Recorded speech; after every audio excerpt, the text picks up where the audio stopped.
We have a classic tale for you today by the master of suspense himself. We love nothing more than to reanimate the corpses of long-forgotten tales. And I love how this one was written just after Poe's most revered story, The Tell-Tale Heart. The Black Cat uses some of the same elements from that story and is every bit as effective, in my opinion. Let me know what you think, and give us a cheeky subscribe to hear more horror worth talking about. The Black Cat by Edgar Allan Poe. This is the 1845 version. For the most wild yet most homely narrative which I am about to pen, I neither expect nor solicit belief.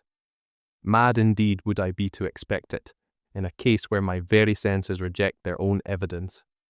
Yet mad am I not, and very surely do I not dream. But tomorrow I die, and today I would unburden my soul. My immediate purpose is to place before the world, plainly, succinctly, and without comment, a series of mere household events.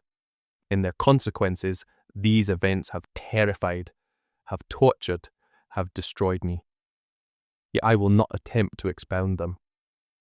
To me, they have presented little but horror. To many, they will seem less terrible than barroques. Hereafter, perhaps, some intellect may be found which will reduce my phantasm to the commonplace. Some intellect more calm, more logical, and far less excitable than my own, which will perceive, in the circumstances I detail with awe, nothing more than an ordinary succession of very natural causes and effects. From my infancy, I was noted for the docility and humanity of my disposition. My tenderness of heart was even so conspicuous as to make me the jest of my companions. I was especially fond of animals, and was indulged by my parents with a great variety of pets. With these I spent most of my time, and never was so happy as when feeding and caressing them. This peculiarity of character grew with my growth, and in my manhood I derived from it one of my principal sources of pleasure. To those who have cherished an affection for a faithful and sagacious dog, I need hardly be at the trouble of explaining the nature or the intensity of the gratification thus derivable. There is something in the unselfish and self-sacrificing love of a brute, which goes directly to the heart of him who has had frequent occasion to test the paltry friendship and gossamer fidelity of me a man. I married early, and was happy to find in my wife a disposition not uncongenial with my own. Observing my partiality for domestic pets, she lost no opportunity of procuring those of the most agreeable kind. We had birds, goldfish, a fine dog, rabbits, a small monkey, and a cat. This latter was a remarkably large and beautiful animal, entirely black, and sagacious to an astonishing degree. In speaking of his intelligence, my wife, who at heart was not a little tinctured with superstition, made frequent allusion to the ancient popular notion which regarded all black cats as witches in disguise. Not that she was ever serious upon this point, and I mention the matter at all for no better reason than that it happens, just now, to be remembered. Pluto, this was the cat's name, was my favourite pet and playmate. I alone fed him, and he attended me wherever I went about the house. It was even with difficulty that I could prevent him from following me through the streets. Our friendship lasted in this manner for several years, during which my general temperament and character, through the instrumentality of the fiend intemperance, had, I blush to confess it, experienced a radical alteration for the worse. I grew, day by day, more moody, more irritable, more regardless of the feelings of others. I suffered myself to use intemperate language to my wife. At length, I even offered her personal violence. My pets, of course, were made to feel the change in my disposition. I not only neglected, but ill-used them. For Pluto, however, I still retained sufficient regard to restrain me from maltreating him, as I made no scruple of maltreating the rabbits, the monkey, or even the dog, when by accident or through affection they came in my way. But my disease grew upon me, for what disease is like alcohol? And at length even Pluto, who was now becoming old and consequently somewhat peevish. Even Pluto began to experience the effects of my ill temper. One night, returning home, much intoxicated, from one of my haunts about town, I fancied that the cat avoided my presence. I seized him, when, in his fright at my violence, he inflicted a slight wound upon my hand with his teeth. The fury of a demon instantly possessed me. I knew myself no longer. My original soul seemed at once to take its flight from my body, and a more than fiendish malevolence, gin-nurtured, thrilled every fibre of my frame. I took from my waistcoat pocket a penknife, opened it, grasped the poor beast by the throat, and deliberately cut one of its eyes from the socket. I blush, I burn, I shudder, while I pen the damnable atrocity. When reason returned with the morning, when I had slept off the fumes of the night's debauch, I experienced a sentiment half of horror, half of remorse, for the crime of which I had been guilty. But it was, at best, a feeble and equivocal feeling, and the soul remained untouched. I again plunged into excess, and soon drowned in wine all memory of the deed. In the meantime, the cat slowly recovered. The socket of the lost eye presented, it is true, a frightful appearance, but he no longer appeared to suffer any pain. He went about the house as usual, but, as might be expected, fled in extreme terror at my approach. I had so much of my old heart left as to be at first grieved by this evident dislike on the part of a creature which had once so loved me. But this feeling soon gave place to irritation, and then came, as if to my final and irrevocable overthrow, the spirit of perverseness. Of this spirit philosophy takes no account. Yet I am not more sure that my soul lives than I am that perverseness is one of the primitive impulses of the human heart, one of the indivisible primary faculties or sentiments which give direction to the character of man. Who has not 100 times found himself committing a vile or a silly action for no other reason than because he knows he should not? Have we not a perpetual inclination, in the teeth of our best judgment, to violate that which is law, merely because we understand it to be such? This spirit of perverseness, I say, came to my final overthrow. It was this unfathomable longing of the soul to vex itself, to offer violence to its own nature, to do wrong for the wrong's sake only, that urged me to continue, and finally to consummate the injury I had inflicted upon the unoffending brute. One morning, in cool blood, I slipped a noose about its neck and hung it to the limb of a tree, hung it with the tears streaming from my eyes, and with the bitterest remorse at my heart. Hung it because I knew that it had loved me, and because I felt it had given me no reason of offence. Hung it because I knew that in so doing I was committing a sin, a deadly sin that would so jeopardize my immortal soul as to place it, if such a thing were possible, even beyond the reach of the infinite mercy of the most merciful and most terrible God. On the night of the day on which this cruel deed was done, I was aroused from sleep by the cry of fire. The curtains of my bed were in flames. The whole house was blazing. It was with great difficulty that my wife, a servant, and myself made our escape from the conflagration. The destruction was complete. My entire worldly wealth was swallowed up, and I resigned myself thenceforward to despair. I am above the weakness of seeking to establish a sequence of cause and effect between the disaster and the atrocity, but I am detailing a chain of facts, and wish not to leave even a possible link imperfect. On the day succeeding the fire, I visited the ruins. The walls, with one exception, had fallen in.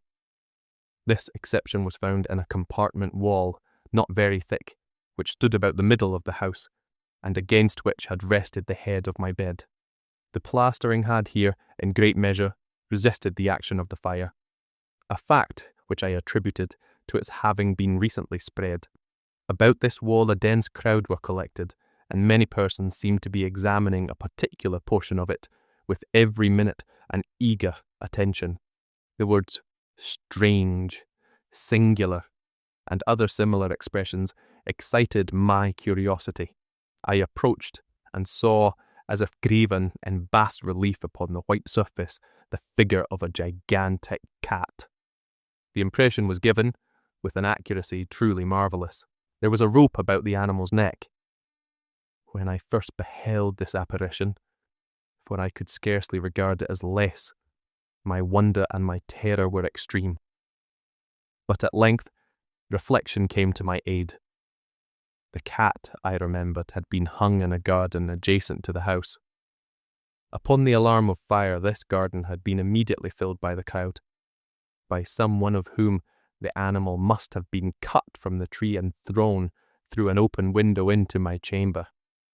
This had probably been done with the view of arousing me from sleep. The falling of other woes had compressed the victim of my cruelty into the substance of the freshly spread plaster, the lime of which, with the flames and the ammonia from the carcass, had then accomplished the portraiture as I saw it. Although I thus readily accounted to my reason, if not altogether to my conscience, for the startling fact just detailed, it did not the less fail to make a deep impression upon my fancy. For months I could not rid myself of the phantasm of the cat, and during this period there came back into my spirit a half-sentiment that seemed, but was not, remorse. I went so far as to regret the loss of the animal and to look about me, among the vile haunts which I now habitually frequented, for another pet of the same species, and of somewhat similar appearance, with which to supply its place. One night as I sat, half stupefied, in a den of more than infamy, my attention was suddenly drawn to some black object reposing upon the head of one of the immense hogsheads of gin, or of rum, which constituted the chief furniture of the apartment.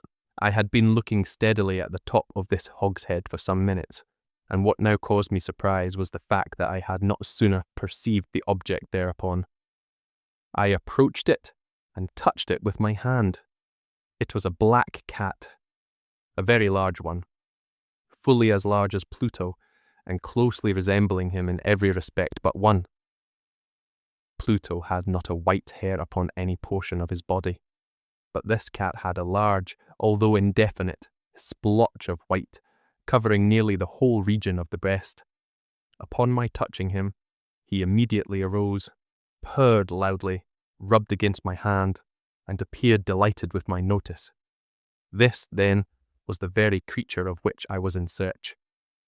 I at once offered to purchase it of the landlord, but this person made no claim to it, knew nothing of it, had never seen it before.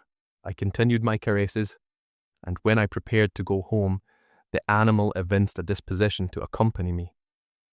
I permitted it to do so, occasionally stooping and patting it as I proceeded. When it reached the house, it domesticated itself at once, and became immediately a great favourite with my wife.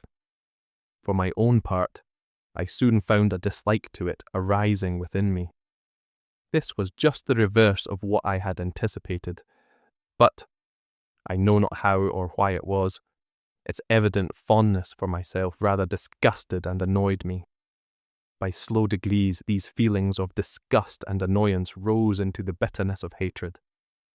I avoided the creature, a certain sense of shame and the remembrance of my former deed of cruelty preventing me from physically abusing it. I did not, for some weeks, strike or otherwise violently ill-use it, but gradually, very gradually, I came to look upon it with unutterable loathing and to flee silently from its odious presence, as from the breath of a pestilence. What added no doubt to my hatred of the beast was the discovery, on the morning after I brought it home, that, like Pluto, it also had been deprived of one of its eyes. This circumstance, however, only endeared it to my wife, who, as I have already said, possessed, in a high degree, that humanity of feeling which had once been my distinguishing trait, and the source of many of my simplest and purest pleasures. With my aversion to this cat, however, its partiality for myself seemed to increase. It followed my footsteps with a pertinacity which it would be difficult to make the reader comprehend. Whenever I sat, it would crouch beneath my chair or spring upon my knees, covering me with its loathsome caresses. If I arose to walk, it would get between my feet and thus nearly throw me down, or fastening its long and sharp claws in my dress, clamber in this manner to my breast. At such times, although I longed to destroy it with a blow, I was yet withheld from so doing, partly by a memory of my former crime, but chiefly, let me confess it at once, by absolute dread of the beast. This dread was not exactly a dread of physical evil, and yet I should be at a loss how otherwise to define it. I am almost ashamed to own, yes, even in this felon's cell I am almost ashamed to own, that the terror and horror with which the animal inspired me had been heightened by one of the nearest chimeras it would be possible to conceive. My wife had called my attention, more than once, to the character of the mark of white hair, of which I have spoken, and which constituted the sole visible difference between the strange beast and the one I had destroyed. The reader will remember that this mark, although large, had been originally very indefinite, but by slow degrees nearly imperceptible, and which for a long time my reason struggled to reject as fanciful, it had at length assumed a rigorous distinctness of outline. It was now the representation of an object that I shudder to name, and for this, above all, I loathed and dreaded, and would have rid myself of the monster had I dared. It was now, I say, the image of a hideous, of a ghastly thing, of the gallows, O mournful and terrible engine of horror and of crime, of agony and of death.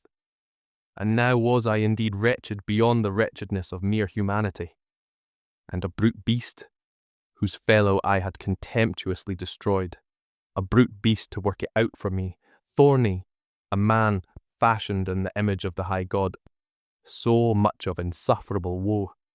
Alas, neither by day nor by night knew I the blessing of rest any more. During the former, the creature left me no moment alone, and in the latter I started, hourly, from dreams of unutterable fear, to find the hot breath of the thing upon my face, and its vast weight, an incarnate nightmare that I had no power to shake off, incumbent eternally upon my heart. Beneath the pressure of torments such as these, the feeble remnant of the good within me succumbed. Evil thoughts became my sole intimates, the darkest and most evil of thoughts. The moodiness of my usual temper increased to hatred of all things and of all mankind, while, from the sudden, frequent, and ungovernable outbursts of a fury to which I now blindly abandoned myself, my uncomplaining wife, alas, was the most usual and the most patient of sufferers. One day she accompanied me, upon some household errand, into the cellar of the old building which our poverty compelled us to inhabit. The cat followed me down the steep stairs, and, nearly throwing me headlong, exasperated me to madness. Uplifting an axe, and forgetting in my wrath the childish dread which had hitherto stayed my hand, I aimed a blow at the animal which of course would have proved instantly fatal had it descended as I wished. But this blow was arrested by the hand of my wife. Goaded by the interference into a rage more than demoniacal, I withdrew my arm from her grasp and buried the axe in her brain. She fell dead upon the spot, without a groan. This hideous murder accomplished, I set myself forthwith, and with entire deliberation, to the task of concealing the body. I knew that I could not remove it from the house, either by day or by night, without the risk of being observed by the neighbours. Many projects entered my mind. At one period I thought of cutting the corpse into minute fragments and destroying them by fire. At another, I resolved to dig a grave for it in the floor of the cellar. Again, I deliberated about casting it in the well in the yard, about packing it in a box, as if merchandise, with the usual arrangements, and so getting a porter to take it from the house. Finally, I hit upon what I considered a far better expedient than either of these. I determined to wall it up in the cellar, as the monks of the Middle Ages recorded to have walled up their victims. For a purpose such as this, the cellar was well adapted. Its walls were loosely constructed and had lately been plastered throughout with a rough plaster which the dampness of the atmosphere had prevented from hardening. Moreover, in one of the walls was a projection, caused by a false chimney or fireplace that had been filled up and made to resemble the rest of the cellar. I need no doubt that I could readily displace the bricks at this point, insert the corpse, and wall the hole up as before, so that no eye could detect anything suspicious. And in this calculation I was not deceived. By means of a crowbar, I easily dislodged the bricks and, having carefully deposited the body against the inner wall, I propped it in that position, while, with little trouble, I relaid the whole structure as it originally stood. Having procured mortar, sand, and hair, with every possible precaution, I prepared a plaster which could not be distinguished from the old, and with this I very carefully went over the new brickwork. When I had finished, I felt satisfied that all was right. The wall did not present the slightest appearance of having been disturbed. The rubbish on the floor was picked up with the minutest care. I looked around triumphantly and said to myself, "Here at least then, my labour has not been in vain." My next step was to look for the beast which had been the cause of so much wretchedness, for I had, at length, firmly resolved to put it to death. Had I been able to meet with it, at the moment, there could have been no doubt of its fate. But it appeared that the crafty animal had been alarmed at the violence of my previous anger, and forbore to present itself in my present mood. It is impossible to describe or to imagine the deep, the blissful sense of relief which the absence of the detested creature occasioned in my bosom. It did not make its appearance during the night, and thus for one night at least, since its introduction into the house, I soundly and tranquilly slept. I slept, even with the burden of murder upon my soul. The second and the third day passed, and still my tormentor came not. Once again I breathed as a free man. The monster in terror had fled the premises for ever. I should behold it no more. My happiness was supreme. The guilt of my dark deed disturbed me but little. Some few inquiries had been made, but these had been readily answered. Even a search had been instituted, but of course nothing was to be discovered. I looked upon my future felicity as secured. Upon the fourth day of the assassination, a party of the police came, very unexpectedly, entered the house, and proceeded again to make rigorous investigation of the premises. Secure, however, in the inscrutability of my place of concealment, I felt no embarrassment whatever. The officers bade me accompany them in their search. They left no nook or corner unexplored. At length, for the third or fourth time, they descended into the cellar. I quivered not in a muscle. My heart beat calmly as that of one who slumbers in innocence. I walked the cellar from end to end. I folded my arms upon my bosom and roamed easily to and fro. The police were thoroughly satisfied and prepared to depart. The glee at my heart was too strong to be restrained. I burned to say if but one word, by way of triumph, and to render doubly sure their assurance of my guiltlessness. "Gentlemen," I said at last, as the party ascended the steps, "I delight to have allayed your suspicions. I wish you all health and a little more courtesy. By the by, gentlemen, this is a very well-constructed house." In the rabid desire to say something easily, I scarcely knew what I uttered at all. I may say an excellently well-constructed house. These walls— "Are you going, gentlemen? These walls are solidly put together." And here, through the mere frenzy of bravado, I rapped heavily, with a cane which I held in my hand, upon that very portion of the brickwork behind which stood the corpse of the wife of my bosom. But may God shield and deliver me from the fangs of the arch-fiend. No sooner had the reverberation of my blows sunk into silence, than I was answered by a voice from within the tomb, by a cry, at first muffled and broken, like the sobbing of a child, and then quickly swelling into one long, loud, and continuous scream, utterly anomalous and inhuman. A howl, a wailing shriek, half of horror and half of triumph, such as might have arisen only out of hell, conjointly from the throats of the damned in their agony, and of the demons that exult in the damnation. Of my own thoughts it is folly to speak. Swooning, I staggered to the opposite wall. For one instant the party upon the stairs remained motionless, to the extremity of terror and of awe. In the next, a dozen stout arms were toiling at the wall. It fell bodily. The corpse, already greatly decayed and clotted with gore, stood erect before the eyes of the spectators. Upon its head, with reared extended mouth and solitary eye of fire, sat the hideous beast whose craft had seduced me into murder, and whose informing voice had consigned me to the hangman. I had walled the monster up within the tomb,